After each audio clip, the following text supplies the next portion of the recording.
বিশ্বের প্রথম খেজুর থেকে তৈরি কোমল পানীয় বাজারজাত করল সৌদি আরব। মধ্যপ্রাচ্যে দেশটি মিলাফ কোলা নামের এই পানীয়টি নিয়ে এসেছে। সাধারণত স্বাস্থ্য সচেতন মানুষ কোমল পানীয় এড়িয়ে চললেও এটি স্বাস্থ্যবান্ধব হতে পারে বলে ধারণা করা হচ্ছে। এটি স্বাস্থ্য ও পুষ্টির ভারসাম্য বজায় রাখার প্রতিশ্রুতি দিয়েছে বলে জানা যায়।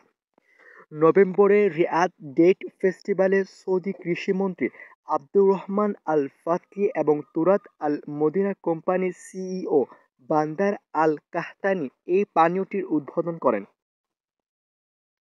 প্রতিষ্ঠানটি জানিয়েছে, দীর্ঘ গবেষণার ফল এই মিলাফ কোলা এটি আন্তর্জাতিক মান বজায় রেখে তৈরি করা হয়েছে এবং স্বাস্থ্য ও পুষ্টিগুণে বিশেষ মনোযোগ দেওয়া হয়েছে। তাদের আশা পানীয়টি স্থানীয় ও আন্তর্জাতিক বাজারে জনপ্রিয়তা পাবে। মিলাফ কোলার প্রস্তুতকারক প্রতিষ্ঠান জানায়, সৌদি আরবে স্থানীয়ভাবে সংগ্রহ করা উচ্চমানের খেজুর দিয়ে পানীয়টি তৈরি করা হয়েছে।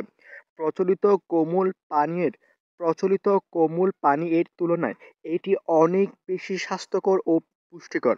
সৌদি আরবের পরিবেশ বান্ধব উদ্যোগ ও স্থানীয় পণ্যকে উৎসাহিত করার লক্ষ্যে তুরাত আল মদিনা আরও নতুন ধরনের খাদ্যপণ্য উদ্বোধনে কাজ করে যাচ্ছে, যার মধ্যে খেজুর থেকে তৈরি মিলাফ কোলা একটি অনন্য সংযোজন।